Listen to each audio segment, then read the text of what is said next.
Hello, everybody, and welcome to the panel Laughing with Star Wars. We're celebrating comedy in the saga. This panel will focus on a conversation between us, Mike and Tyler from Chatter Squadron, and Dan and Chris from the Broaxium, Broaxium Bros. Yeah. We're going to be talking about our favorite moments from Star Wars that involve comedy, comic relief, and the role of comedy within the galaxy in general, and how we approach comedy with our own content. So, hello, guys. Thanks for joining us, of course. Hey, thanks for having us. Yeah, man, this is awesome. Let's get the laughs going. You've already got them started. Yeah, so make with the funny. Yeah, it's just that's an easy button to press. All right, and start the laughter in 3, 2, 1. But yeah, as Mike was mentioning before, comedy is an important ingredient to the success of Star Wars. Like any group of friends, laughter is essential to making true connection. And when the characters on screen start laughing with each other, we join in and we feel like we're a part of the group. Comedy is what makes Star Wars timeless, because a child who watches A New Hope today can laugh at R2 and C-3PO in the Tatooine desert the same way a kid in the 70s did. So it's that through line that makes everybody connected. But a lot of people don't talk about why it's so important. Have you guys ever noticed that seems to be a topic that gets lost in translation? Yeah. Oh, yeah, definitely. I mean, I feel like, a character that I'm going to talk about soon, it always gets lost in translation and was hated on for so long, even though that's what he was for. Mm-hmm. To bring the laughter to the table and to make it funny. Which character are you still talking about, man? Jar Jar. Oh, okay. And that's a good connection to one of the first topics, is what are our favorite funny moments from Star Wars. One of mine I always laugh at is the trash compactor scene from A New Hope. It's because here's the thing. It's very like fake tension. Like it's not actually that like tense. You're not like, are they going to be crushed by this thing? Is the movie over here? So there's a lot of fake tension, but people I love top of it. What, this piece, he's trying to grab this piece. I'm like, that's not gonna. Everyone knew it wasn't gonna work. It's like it's supposed to be metal, but it's bendy and stuff. It's already flopping. So there's that inherent comedy in just that they're overacting and everything, but it's also R2 and C-3PO's reaction to that whole thing is just so perfect, because C-3PO is trying to do everything he can. Luke is yelling at him with his comm link, and then the best turn off the trash compactors on the detention level. Right, and the best like punchline when it comes to that is the fact that they save them, and yet they're like, listen to the Matu, they're dying as they're dying. Every time I hear that line, I laugh. Like no matter what it is, because you almost forget how funny it is and how perfect the timing is. That specific scene has always stuck out to me as like a key scene that stuck in my brain as a kid, because it was like I was surprised that I was laughing at this movie that my uncle had bought me, that I was like, I thought this was an adult movie. You're 6 years old or something, and I remember laughing at that, going, I got that. Right. I'm enjoying this, and I got your joke. Thank you, writer. So what's some of your guys' favorite moments from Star Wars that are funny? Chris, you want to take this one? All right, there's one that besides the trash compactor one, because that one is definitely one, like when Luke is like, will you shut up and listen to me? Like that was always like, I always laughed at that part. That was always dope. For me, one of my favorite lines, and it's it's over the top but subtle at the same time. It's Return of the Jedi. They're on Endor, and they're about to attack these biker scouts, Han, Luke, and Leia. Mm-hmm. And Han is giving out these instructions like, you go here, you do this, and then Luke is like, he's like, now quietly. He's like, hey, it's me. Like I love that line. I just love that line. He's just like, hey, it's me. Like, like, oh, he's about to screw up. Yeah. You're pulling the face perfectly. Yeah. It's like, Harrison, you're not, no. We don't do the face. Do the face one more time. Do the face one more time, please. Hey, it's me. Oh my God. It's the eyebrow action. It is. It's the eyebrows. Oh my God. But that part is great, and that reminded me of the Ewoks are hilarious, but also the Ewok like going off on his own and stealing the speeder bike as like people aren't really paying attention, and he's just wow. Yeah. Like I love the Ewoks. It's so fun. Yeah. I love that Star Wars in general doesn't shy away from slapstick comedy. Oh, speaking And it of, shouldn't. yeah. And it shouldn't. Like, it's great for it's great to have levity. Like, all right, I always say like Cloud City would be the place where I want to live if I lived in the Star Wars universe. But with everything going on, I don't know if I want to actually live in the Star Wars universe. Like, there's always something terrible is happening. But it's always good to have some levity there. They don't go over the top with it, like the comedy sprinkled in throughout the entire saga. Yeah. So it's like sparingly, I should say. See And me. Daniel, you kind of hinted at this. So what's something that you love about comedy in Star Wars? I like all of that subtle comedy, with the Ewoks and all that stuff. I am more of a huge fan of like just the buffoonery and just the slapstick of Jar Jar Binks. Like when he comes into the picture, he's tripping all over Qui-Gon's. Like everything he does just causes a huge disaster. I mean, even like everyone in his own city, the whole city knows exactly who he is. Like they all know him. Yep. And the best part is just my funniest moment that I always laugh at every time is when they're doing the pod racer, getting it all fixed up, and Jar Jar gets his lips stuck in the energy binder. He's like, And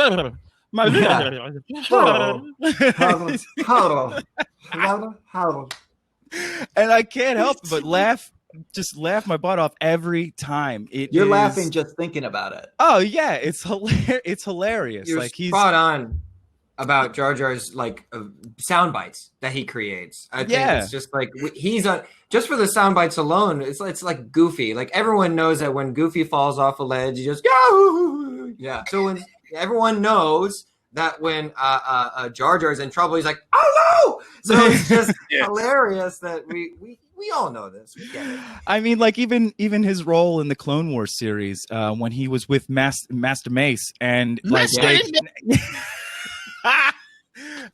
when they go, I forget exactly where they were at with the pirates, and like he just takes out all these pirates, like just messing up. Like he just it's like the Force guides him through his buffoonery, and I see you might be a Jar? Darth Jar Jar. Oh no, not Darth Jar Jar. Calhoun, what's a funny moment that you appreciate in Star Wars? A couple of moments I love. Just Leia's realization in New Hope that her rescuers have no plan.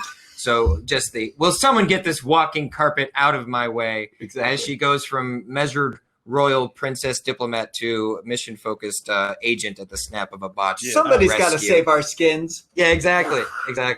Something that always makes me roll my eyes and laugh is in the prequels when R2 defeats battle droids by lighting them ablaze with an oil slick. Yeah. Like, I'm not even sure that would function or that would work.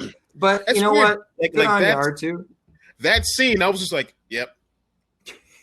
That's R2 because R2 saves the day. Every time. Oh my God. I also love just like snippets of alien life, and we were talking about this in the artist panel, like the snippets of things we don't think about all the time. But I like the Octu caretakers that get all of their progress is destroyed by Rey's shenanigans. It's almost like the My Cabbages guy. It's exactly the Avatar, Cabbages person. I mean, that also, like your talk about R2 reminds me of BB-8 in The Last Jedi, where he just takes his whole head and shoves it into the control board, and all of a sudden, post-ship's working 100% good. Brilliant. The one thing I would say about no, that's a different word. I'm getting ahead of myself. But yeah. Hey, sorry. Hey, we got to restrain this guy. I love Get ahead of the question. But yeah, like you were saying, I really do love the caretakers on Octu because it especially it's a My Cabbages moment when that rock falls and she's pushing that cart along. She just got the handle. Destroys. Yeah, exactly. She's like got the handle still. Yeah. It's like, what just happened? My space cabbages. That's definitely a Ryan Johnson nod that to cursed girl. Right. Yeah. I would love to see a scene where they're having tea, all those caretakers, and just gossiping about the new girl and how much they hate her. Yeah. Big cups because they got big mouths. It's blue or it's green tea. there was a deleted scene where were you about to bring that up? Yeah, go for it. We're on it. See, look at that. There was a deleted scene where Rey thinks that like Luke tricks her into thinking that there's these pirates coming. They only come like every year and steal their harvest or something like that. I can't remember the exact details, but she's like, "Why are you letting this happen?" She gets all mad at Luke, and really she goes over there and it's just giant party, and Luke's like laughing at her like, "I got you." It's the caretaker's party, and she that. crashes. Yeah. And everyone's like, "What are you doing?" Yeah. I remember this. Yeah, it's a good cutscene. She was in the back like, "Hey guys, how you doing?" She's like Baby Yoda with that tea. Before we go to the next topic, that made me remember a very funny moment from The Last Jedi where he's having Rey feel the Force. Oh, and he's using the branch to tickle her fingers. Can you feel it? I actually do feel it. Wha-pa! Like that is so good. Almost that is like a really good one. The guy from Lion King. I can't think of his name. Rafiki. Rafiki with the staff. Oh my! It's his Yoda moment. Didn't even think of that. Great connection with that Rafiki thing. Huh. Cool. And speaking of Rafiki being a great character, what is our funniest characters that we think of? I think I might know what Daniel's is, but I'll start it off. C-3PO for me is my favorite funny person.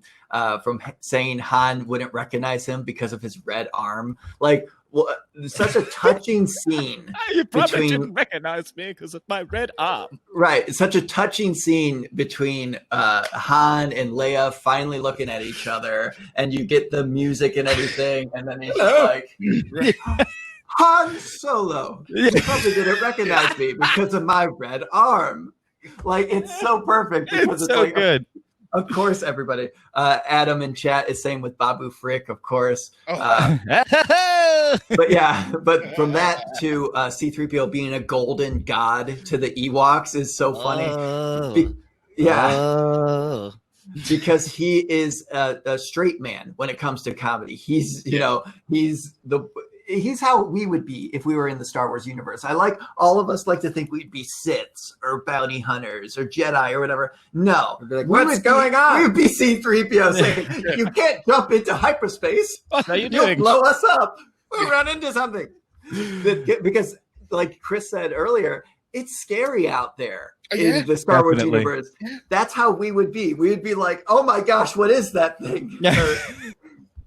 And then you have people like Han Solo being like, don't tell me the odds. It's like, you see, there's a giant squid monster in space that's trying to suck us in. Like, I don't want to be here. Why are we doing any of this? So C-3PO is my favorite. Daniel, go ahead and talk about your favorite. So I know you would think that it was Jar Jar, but it's not. Master Yoda is underrated funny, man. Throughout the whole, everything he's been in. He's always cracking jokes. I mean, the second he met Luke, he just starts messing with him like he's just some old hermit. Just mine. And he's just mine. Eats all of his food, makes fun of his food. He takes his only light source. Well, he had his lightsaber, but and he's like shining it in his own eyes, the light. And he gives even Kenobi crap right in front of all the younglings. Oh, lost the planet, have we, Master Kenobi? How embarrassing! How embarrassing! Yeah. Mike Celestino, I think his name is, just brought up Yoda hitting R2. He beat him with a stick. Hilarious. Oh my god, it was Yoda is like the best, and he's even Luke. He blows up a tree in front of Luke. Luke comes flying back, and he's laughing at him just like he's always forever screwing with Luke. And even with the great dialogue that they give Yoda, like you're talking about in The Last Jedi with the explosion of the tree, you have that moment where he says that the sacred text, and it's like something about Rey already possessing all the knowledge that would be in those sacred texts, which he knows that she stole the books, but he's not telling Luke for some reason. He's just forever messing with that man. He's still being cryptic about even in the afterlife. Chris, what do you think? Who's your person? The first one that comes to mind is Han. just because just some of the one-liners and some of his facial expressions and things like that, like the "Hey, it's me." Oh, there it is again. I always love that. He knew he wanted it. Another one from that scene is from that movie with Han would be when he was trying to hotwire the bunker, I think R2 gets shot, and he just like, Yeah. like that always got me. No. It's worse too because the blast door is there's another layer that closes, and he's just like, he's like, I mean, I always love that. I think the other one for me would be the cool and suave Lando Calrissian. Yes. In Return of the Jedi, when he loses his cool when he's about to get when he's about to fall into the Starlight pit, and like that always is the best. Well, it's so great too with The Empire Strikes Back with Chewie choking him.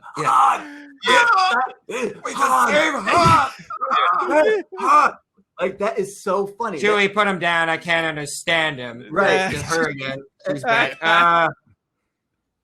And Jeffrey said in the chat there, I thought you were blind, which is so great. I thought you were blind. He's still shooting a little bit to the left. No, he says to the right. Like, all right, I can see. All right, I can see a whole lot better now. He's like, just a little higher. Remember, this was all going according to Luke's plan. Oh yeah, right. Yeah, he's got it all under control. All under control. Oh man, absolutely. Actually brings me to my favorite my qualified as funniest character of the saga, and that's got to be R2-D2. I say this because he is the Costello to C-3PO's Abbott when it comes to slapstick. He is the reigning king of Star Wars when it comes to slapstick comedy, only seconded by Jar Jar Binks, of course. Mm-hmm. I think it's because the mechanical movement is like, burr, burr, burr. Like after wipe that nervous expression off your face. Yeah, right, exactly.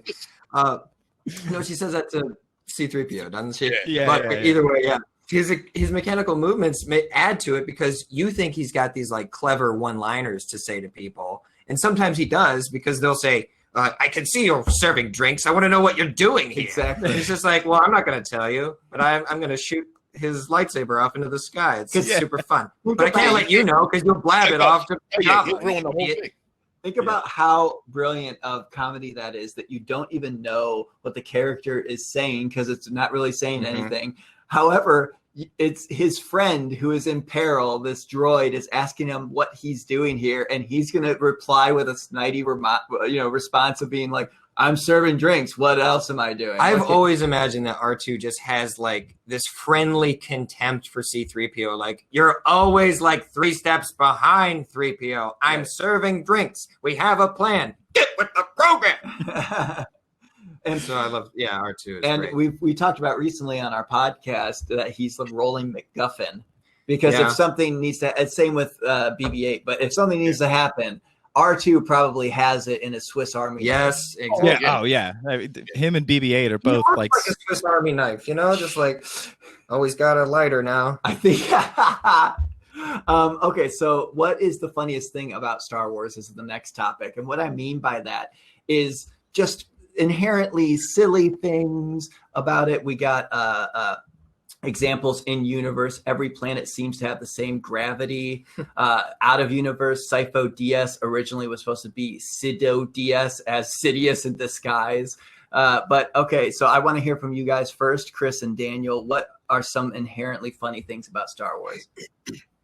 I think it's probably a little bit of dark humor on my point, but any ship that Lord Vader is on, I find it hilarious the levels of anxiety that every officer has just being within earshot, or it actually doesn't even matter if they're within earshot. The Force will grab them either way. But if you bring him the wrong coffee, you're dead. You anything, you're dead. He suffers no fools. So everyone has got to be like on their top game. Yeah, right. Absolutely. Dealing with Lord Vader, absolutely, yeah. Yeah, he can even choke you out in a Skype call. Oh, yeah. Oh, yeah. That one poor guy caught it. I figured I actually had a funny like kind of like comic thing about that, where that's like what Vader would do for like a job after the Empire. Like he would, he'd be a hired assassin through Skype. You just give him the number. It's all he needs. Send him the credits. Give him the phone number. Done. Hello, are you Jonathan Smith? Oh, Like, oh, There's no, I'm not. so many HIPAA violations in that job. Oh yeah. Dan, what's one of your favorite kind of silly things about Star Wars? Well, in a huge galaxy with like hundreds of planets, full of different species, living, advanced beings, everybody speaks the same language. I mean, we can barely do that here in our world. Like, right. I don't know Spanish or any. I know, hola. Wow. I do not know many other languages at all. And maybe to say hi, how are you, my name, but like everyone in Star Wars is just like, hey, how you doing? All right, we understand each other. Like, right. And if they are speaking a different language, the other person knows what they're saying for sure. Yeah. So in Star Trek, there was, there's universal translators. We all know about that.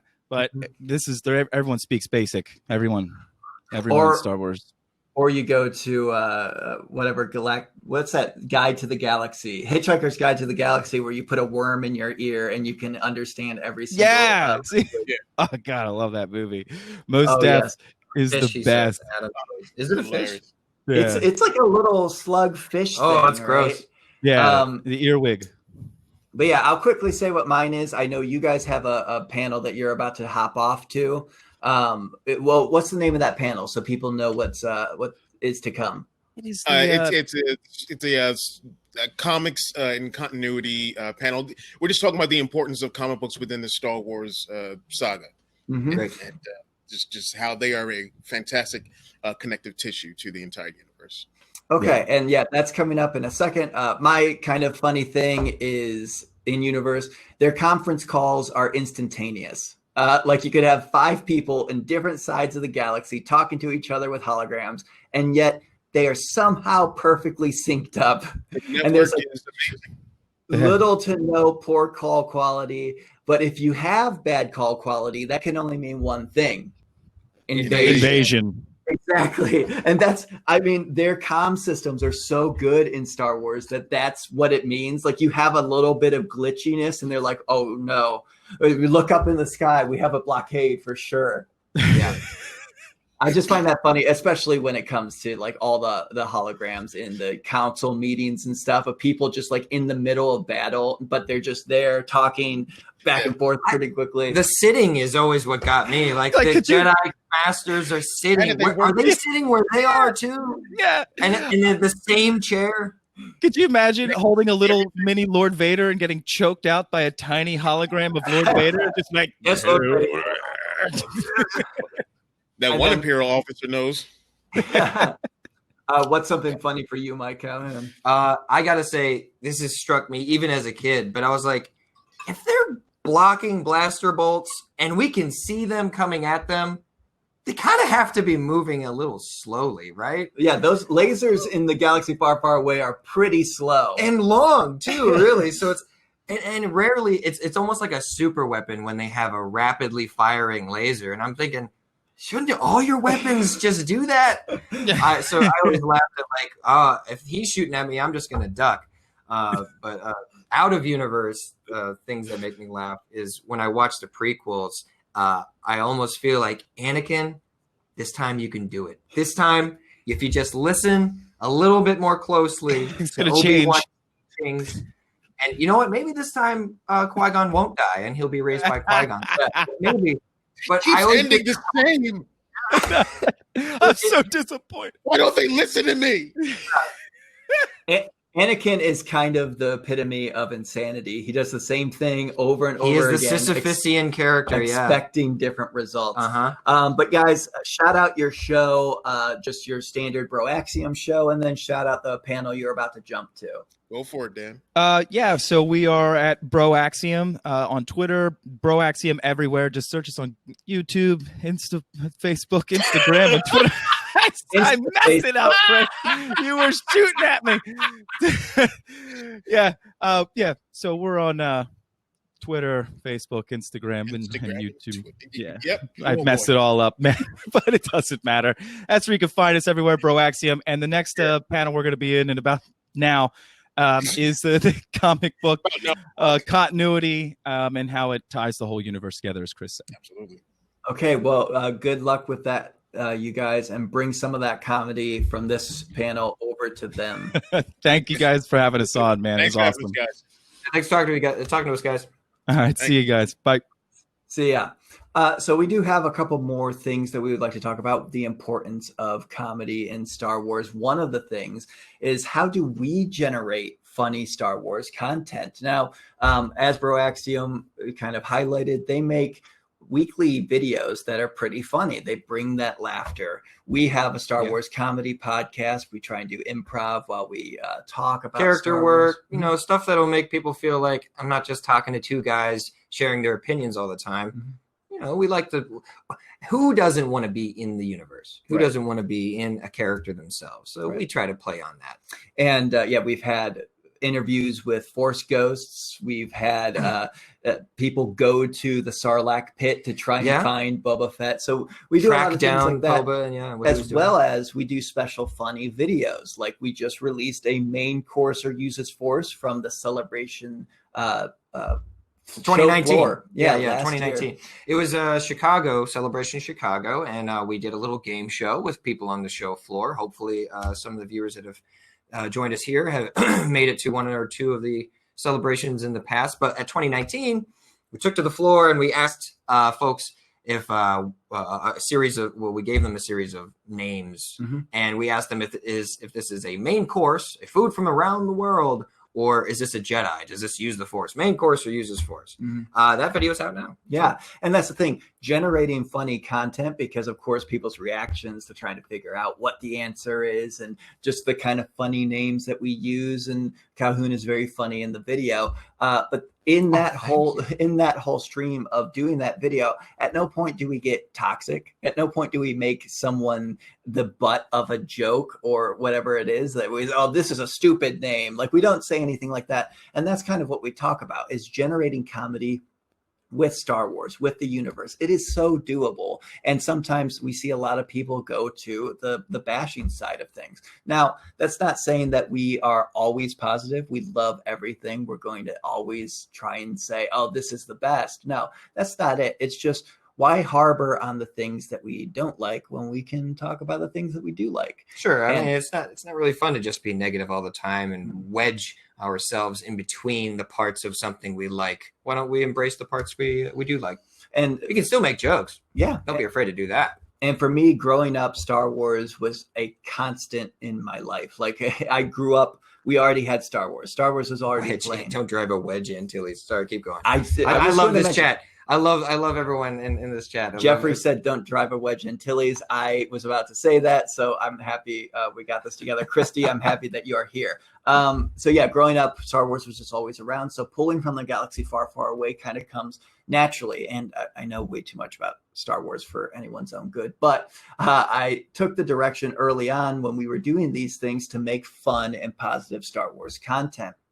And I can almost just as easily find things that are inherently funny in Star Wars, or being a fan of it, than just saying, I don't like this, let's make, fun. Yeah, let's dump on it all day. Let's just make memes about it all day. Right. Often on our show, I've written short stories or comedy bits about Star Wars. The holiday special being a fever dream that Chewbacca was having. That was in our Chewbacca episode a couple weeks ago. Wicket's diary describing in detail how he murders elite stormtroopers, which is just funny to think about, and especially an inner monologue. Yeah. And then even having characters on and interviewing them like Lando, Obi-Wan, Palpatine. And that's the thing. when I'm talking about all that stuff, it is pulling from Star Wars or putting all of us in Star Wars. When we read Wicket's diary entries, we're stepping into a galaxy far, far away and laughing just at the absurdity of it as opposed to anything else. And then, yeah, all those are ways to make funny Star Wars content, and not just the punchline of the joke is, look at how stupid this is. Look how much I hate this. Look how much I've thought about how much I don't like this thing. And look at how much you don't like it either. Yeah, and yeah, you can maybe have a jab, or you can roast something in good faith. That's what a roast is anyway. Even if you are like teasing part of a trilogy that you don't like or something like that, you can roast something in good faith, because roasting something requires loving it in the first place. Right. That's how I feel. And we did 2 videos last year that was recapping both the original trilogy and the prequel trilogy. All these videos we talk about will be on our YouTube or our Facebook. And we did that, and there is parts of that. There is parts of roasting what they do in the prequels and the sequels. But at the end of the day, we are just in I think, a funny way telling people what happens in those movies. You know, it's not necessarily like pointing out all the bad things. It's just maybe the way we word the things shows the absurdity of some of the stuff that happens in the series. Well, I love that some of the scenes that the Broaxium guys brought up, Dan and Chris brought up, some of their favorite scenes are in the original trilogy, like the futile attempt to stop the trash compactor. Right. So fun. We see it, and you're right. It's like an empty threat. Do we, as the audience, really think this is? No, but it's fun, and we can, if we do a recap, would be like we could tease that scene or something, but it's still part of the scene that we love. Like, I'm thinking of the joke right now, and it's like, and as Han tries to heroically save everybody with this floppy metal beam, you know, and that's what I mean. Like, that joke is kind of, in a way, being like, hey, look at how kind of silly it is because this prop doesn't even work. But it's not saying this is an awful movie now. Yeah, because this is garbage, because I can't believe they would actually degrade the legacy of Star Wars with such a thing. Right. And I will say, often on our show, which is a kind of a calling card for us, we love to talk about what the behind the scenes parts of the movies are, in terms of like, because some people always like to think about in universe, like, okay, why did this happen? Or why didn't Chewie get a medal? And like they try and really put it together. And then we always go, you know, they might not have had the props for it or whatever. And that in and of itself is kind of funny, because it's, especially with the first Star Wars, why is that thing floppy? It shouldn't be floppy. Well, they were doing it on like a low budget, and he didn't have any pull to be like, this thing's floppy, let's change that. I think it's also important to feel like the writers and producers of the movies recognize that Star Wars is so big that there are people like you and I that are familiar with, you know, enough of the movie production process that if there's a slip up, or if there's a reference, or if there's anything like that, yeah, it's the movies. It's you know, we get it. Right. We understand. It's funny. We can make fun of it too. And we can still say that this movie was great. Yeah. And that's something like, talking kind of behind the scenes productions wise, when we did our original trilogy recap, we put in some jokes about the special editions and how, because we talked about how Jabba coming back. Yeah, the heroes leave Tatooine without seeing Jabba the Hutt, because it's just that kind of thing. If we didn't love Star Wars, and if we didn't know like way too much about it, we wouldn't have known that, like, okay, the special editions is different. So what if we make a thing about that? And it takes kind of knowing something, like Mike was saying, to really roast it at the end of the day. But I think you recognize that as a fan. If you're out and you're having drinks or whatever you're doing in a pandemic, you're calling someone up on the phone, you're like, hey, I'm a Star Wars fan. You're a Star Wars fan. I cold called you. Hopefully this works out. So when you're talking with someone and you come across something that you don't necessarily agree with opinion wise, both of you, like Tyler and I encounter this all the time on our show. You're like, I didn't like that much about the episode. What? And then you start laughing, like, but. And we start providing our reasons, because there's someone out there that has the opposite opinion of what you feel about a trilogy or a single or single movie, yeah, or any type of character, yeah. And you're like, nah, that doesn't work for me. That's dumb because of this reason. Right. And you can still say, and the other person can laugh and you go, what? There's no way. How about this? And you guys are both smiling. You're both having a conversation. Exactly. And you're both talking about what makes you laugh in the Star Wars saga. It just happens to be, and you don't have to put the other person down. Yeah. The big thing is not having this kind of elitism because you happen to check that at the door. Somebody else, and that's kind of if you're gonna laugh at if you're gonna be a fan, really. Yeah, if you're gonna laugh with Star Wars, waste of time. As the name of this panel is, if you have an elitism that you're not able to take something and make it silly, or you're not able to laugh at something that you may enjoy, or like he was talking about, understand, hey, not everybody likes the same thing that I do. So I'm not going to take it completely personal or make someone else feel bad. That's kind of one of the like Obi-Wan would say, these are your first steps to making comedy and enjoying comedy in Star Wars without edging into that topic of toxicity, because it is like, listen, everybody likes what they like. Everybody doesn't like what they like. Whatever. I'm going to try and make people laugh however I can. Like something that just popped in my head, a small detail in The Mandalorian, how that one money that Carl Weathers gives to the Mandalorian is squishy and like almost like wet and living almost in a sense. Like just those little things that I could see us doing some type of sketch where we give somebody money and it's just disgusting. Like it's just covered in goop and gunk. And it's like, that's actually a lot of money in that planet. Probably the Hutt's planet. Like, the Hutt's planet is filled with money that's just covered in mud. slime. It's hardened mud. But yeah, how do you generate comedy through Star Wars? So Star Wars, obviously I saw it at a young age, so it influenced me in ways that I would never even understand or measure. But I feel like a lot of the things that I like, I just quote in life. You do this all the time. People in the audience do this all the time. And it doesn't have to be big. It could be like really small, like something that you found funny. You say it out loud and you're like, I know people don't get this, but I just said it. So I just feel like I have this natural tendency to inject humor into all the creative writing I do. That was my approach for this show. I already liked Star Wars, so I could just fill in the gaps, I felt. One of the earliest episodes that we did that was a debate, actually. It was a debate for freedom versus order. And I was supposed to defend the position of order as far as ruling the galaxy. And I was freedom. And he was freedom.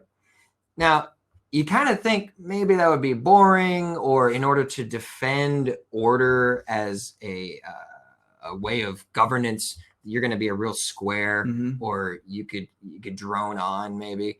But it's not the way I do things. And you weren't that much of a square. I think you were just wearing a 3-piece suit and had glasses on. Just casual. He was still casual. But you don't have to make something like that a snooze fest. And I think creators know that, and creators value that, and that's why they are the creators. Yeah. And for that, we kind of hopped into that mindset of being in Star Wars, and we automatically felt like trying to govern with freedom in this lawless universe.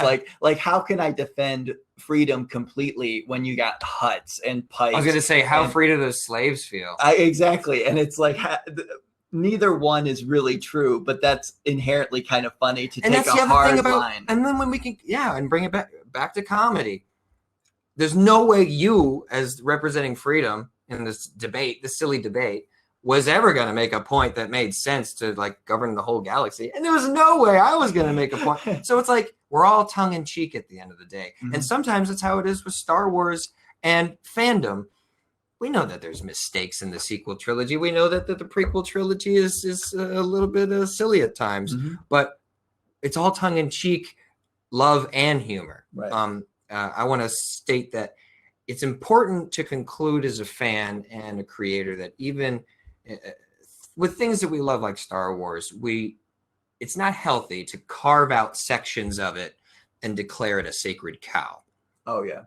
My philosophy has always been to take life seriously. Don't take yourself so seriously, and you'll be offended less, and you'll also be able to laugh at yourself more.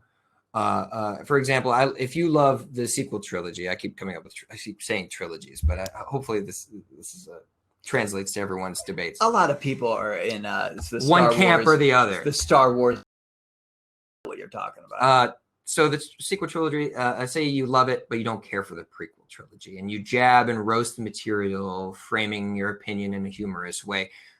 You shouldn't be shocked, however, when you encounter someone with the complete opposite opinion of yours, and they're armed with their very own jokes and jabs and memes. The best outcome is for both of you to have a conversation and smile and keep it with a welcoming attitude. Because if you just keep talking, you're going to have more fun. If you just walk away, you've lost a potential conversation mate. And I think that's like you were talking about, laughing at yourself. Some things are just inherently funny.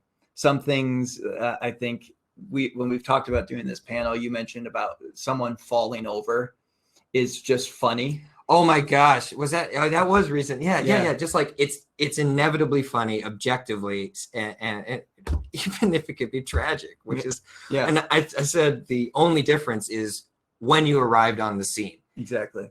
That's the only difference, and it's involuntary.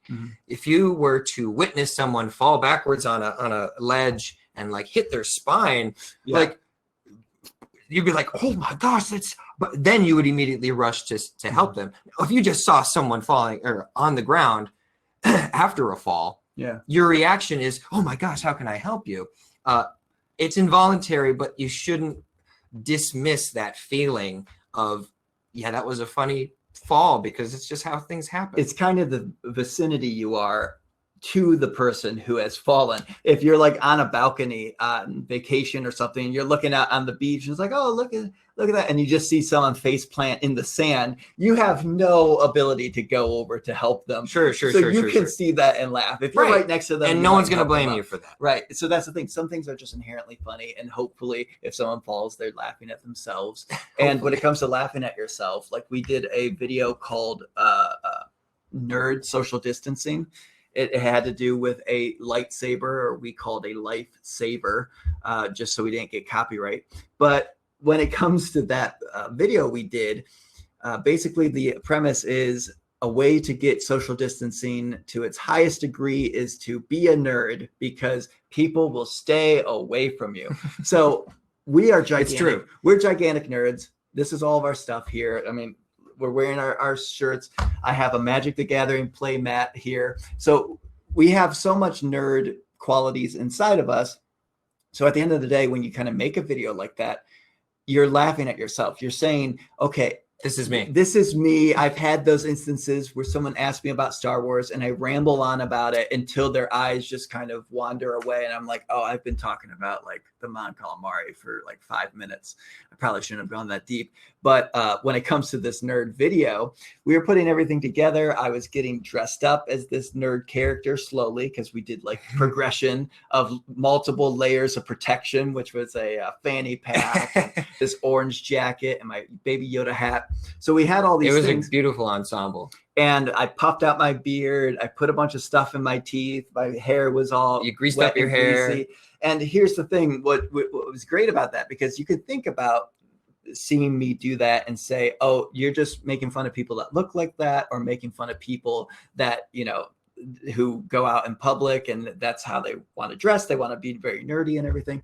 But the thing about it was, I was sitting there looking at myself in the mirror, and I said to you, I'm like, this is just all my stuff. This is I own these things. This is funny. However, this is just my beard a little messed up with a hat on, and I'm just wearing the clothes that were in my closet, and I'm a little hunched. And that's the thing. And I'm holding a lightsaber like it's Baby Yoda, and embracing it wholeheartedly. Right. And that's the thing. It's like, I would love to have looked at myself and said, who is this brand new person? But it's probably how I look like every Saturday morning when I wake up after a long day of playing Apex Legends after work. But that's the thing. That's just me. And in order to laugh at myself, or in order to put a video out like that where I'm expecting people to laugh at me, I can't take that personally. Sure. I can't take it personally that people look at these videos and say, haha, look at that gross guy, because I came out as well after like fully going, and I was like, I am just so gross right now. Like, I was so gross. I don't know if I can handle that. Yeah, you were like, let's get this over with. You filled your teeth with brownies. Something that I just reminded me, recently I talked about going to a Star Wars theme party. I am a 29-year-old man, and I just reached into my closet of props and costumes, props and stooms, we call it in the biz, and I just grabbed a cape. I looked for my Kylo mask. I couldn't find it, so I improvised something else. But I had a lightsaber, Lifesaver, a brand lightsaber, and just dressed in all black and headed there. And you know what? I was one of the more in-universe dressed people at this party. Everyone else is kind of like wearing, maybe a cape or a t-shirt and something like that. But I just felt like it was so simple for me to just walk to another room and then like, well, I'm ready to go to this children's party. Oh, it's for an adult. All right, we're going to this 20-year-old's party. And I think that's something funny, like kind of inside between the two of us. We've been doing Chatter Squadron for almost 3 years now. So having a Star Wars podcast, everybody knowing that you have a Star Wars podcast, you somehow become the person that everybody needs to talk to you about when it comes to Star Wars. And I'm going to be completely honest that this December was rough because of the release of The Rise of Skywalker. And we had The Mandalorian finishing up. So we had a lot of things kind of converging all at once. And then you go to parties and you go to family events, and everybody kind of has to go like, so have you seen The Mandalorian? Yep. Yeah, I have. Yeah, I saw that. So is that's Baby Yoda. I think so that's Yoda's baby, huh? Yeah. Yeah, maybe. I really don't know. And that's the thing. You it's kind of inherently funny because you don't know everything about Star Wars. Right. But they think you might. Right. They expect you to. They either expect you to, or they they don't think that you know as much as you do. Right. Like they underestimate. Yeah. Or overestimate. Like just even that question. And I'm sorry. They don't know where the lines are drawn. I'm going to be completely honest. The question of have you seen The Mandalorian, or especially have you seen The Rise of Skywalker, like 3 weeks after it came out? Yeah. And those people know that you're the Star Wars person at work or wherever. It's just like, yeah. So I saw it times, 3 times now. So since last week. Yeah. And then it's just like, so Babu Frick, huh? Because you don't know why they brought it up yet. But that's that is a perspective that other creators will have as well. Just like being that person guy or the Star Wars guy or gal. And that's you're going to immediately be consulted. Like, is this a good Lego toy for my nephew? I don't know. It's an X-Wing. Nephew like Rebels. Does he like Star Wars? That's the first. You're thinking of Star Trek. Yeah. Chris Pine. He's really into Chris Pine. Yeah, he's all those kids, big Chris Pine fans. But no, that's something Frank, one of the admins for Forcefest, mentioned several times, and especially on our opening ceremonies, which we were on last night, is we are all the Star Wars person in somebody's life. That's what makes Star Wars Celebration so special, is because it's all those Star Wars people converging to one location. And that's what's so great about it, is you could have a discussion with somebody about anything. It's just, we're all going to talk about that. Yeah. But when you leave that safe space, I'll say, and go back to your normal life, everything is just so not Star Wars. We did feel a wave of that. You're sitting at your desk and just going, there's no Wookiees walking around right now. This is lame. Why do I live my life this way? This cubicle doesn't look like a rocket Batu. No, man. I want to take a picture at the seat in the Millennium Falcon again. Yeah, I just want to watch guys run around me with ice cream makers. Why can't that be a regular occurrence at my job?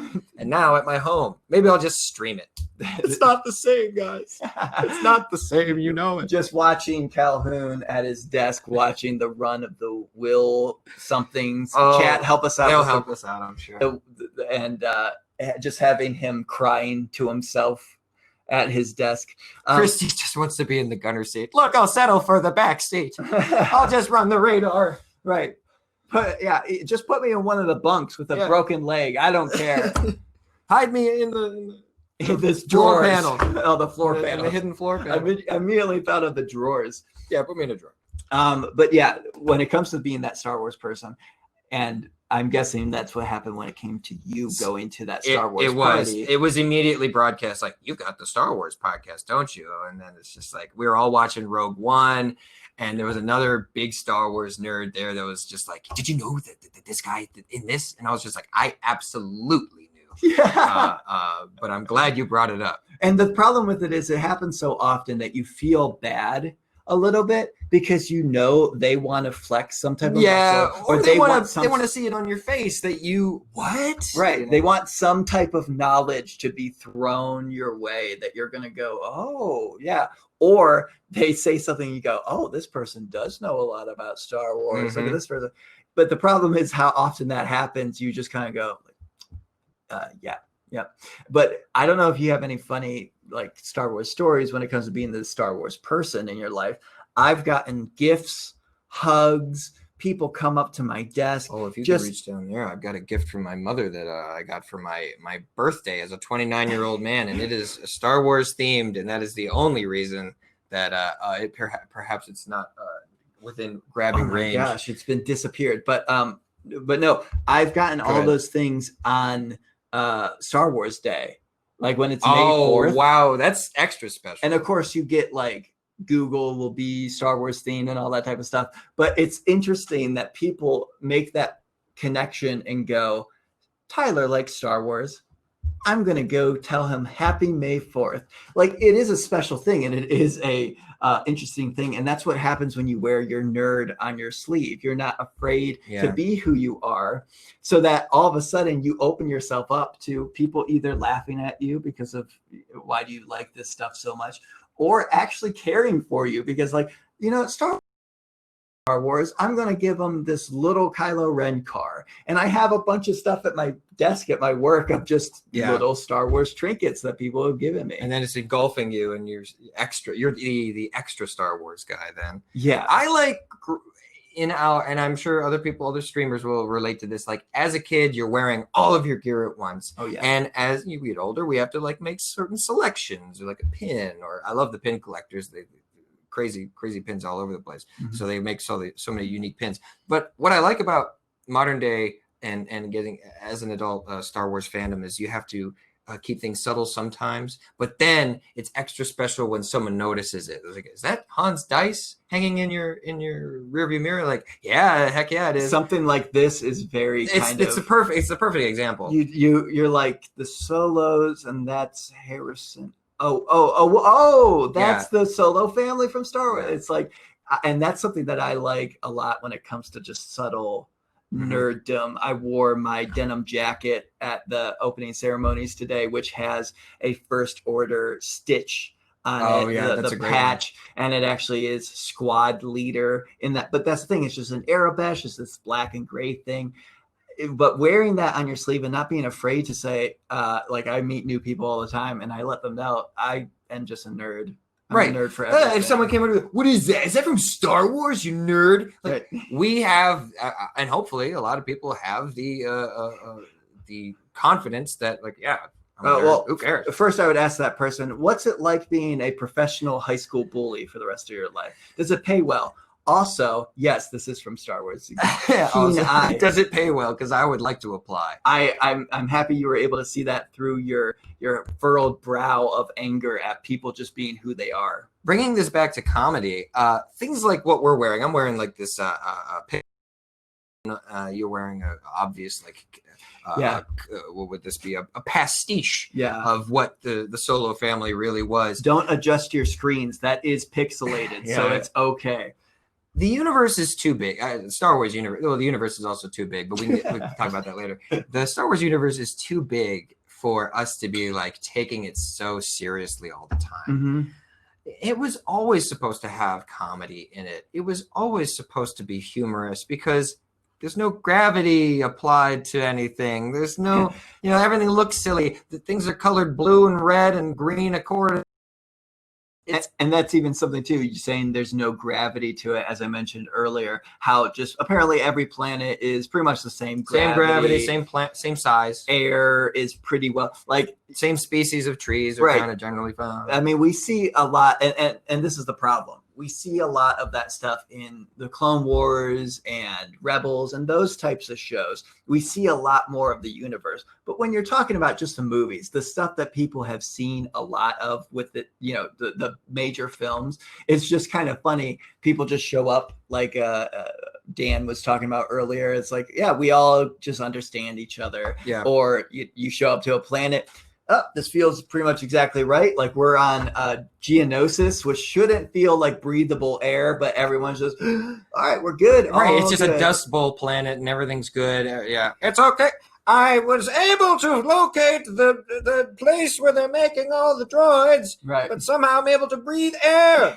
And something with Christy that she just put in the chat.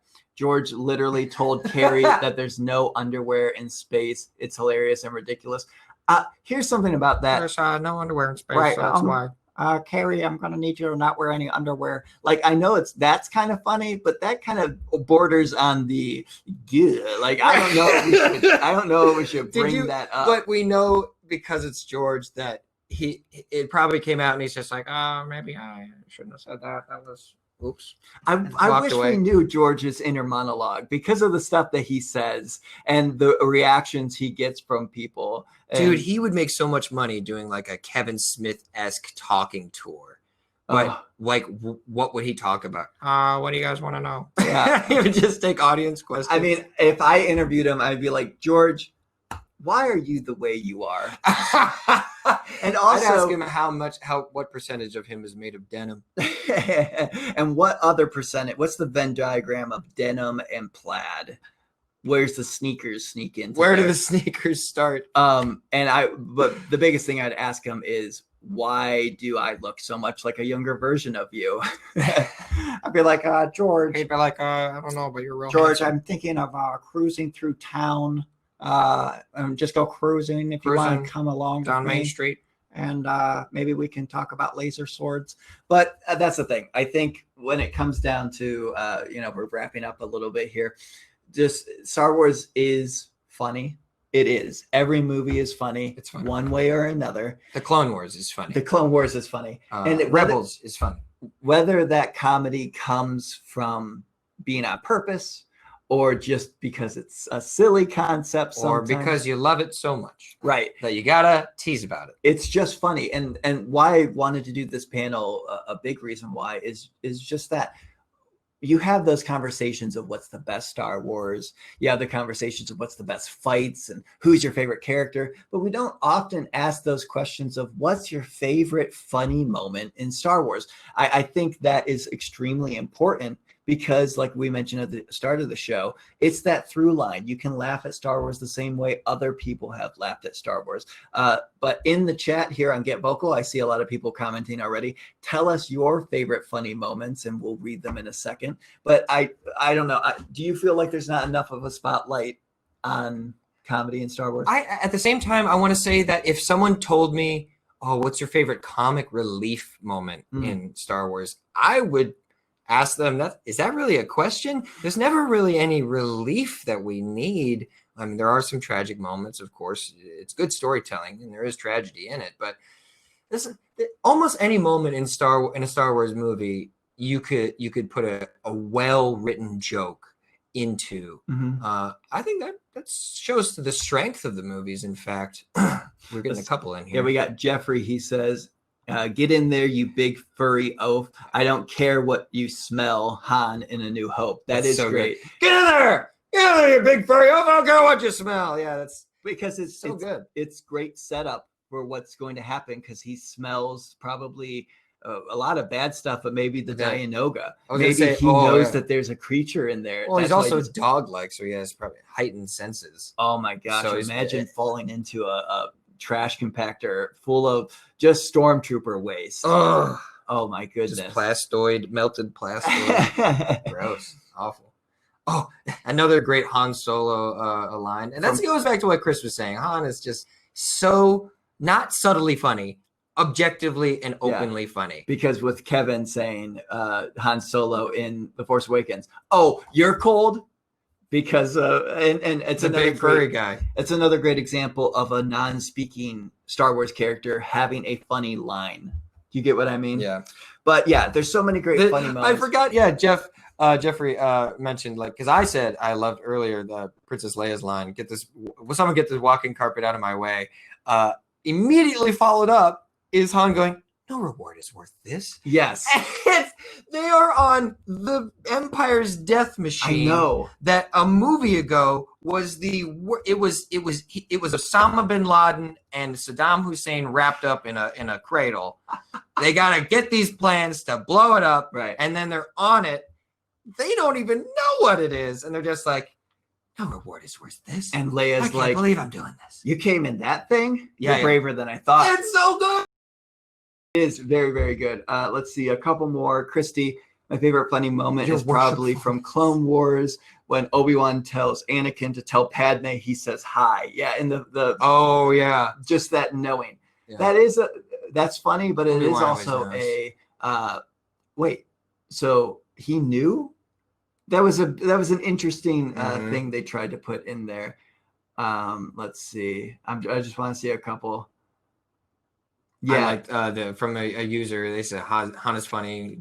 Whenever he addresses the princess, I'm sorry, your worshipfulness. Yes, I mean their back and forth just sets up a romance. You know it. It's perfect. Okay, so winding down the panel here, in the links at Get Vocal, I am putting in a couple of the videos that we referenced today, talking about the nerd video, talking about the main courser uses Force video. So feel free to check those out after the panel. Once again, we want to thank the guys from Broaxium for helping us out at the beginning of this. Their panel is probably still going on right now, so you might have some migrate on over. Yeah, migrate over. And of course, check out all the great panels happening this weekend. It's all for Make-A-Wish. Get those V coins.